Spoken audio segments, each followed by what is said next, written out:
Okay, so here's a tech tip for you. When you're going to put new cables in your bike, you need to oil them first.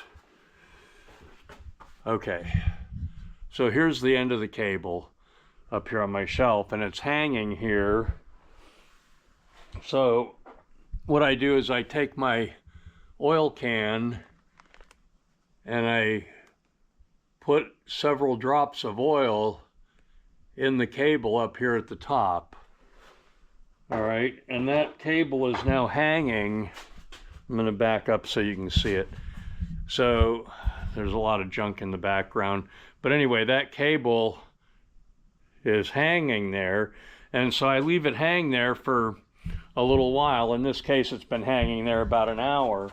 And then down here, you see this spot of oil on the floor? When I see oil dripping on the floor from the other end of the cable, then I know the oil has gone all the way through and lubricated the cable. So that's how I oil new cables before I install them. And I just use regular motor oil, nothing special. And now that cable is very well lubricated and ready to be installed. Excuse all the junk in the background, but I guess that's where I always hang the cables. I have a couple of screws. I have a couple of screws screwed into the shelf right there to hang the cable from.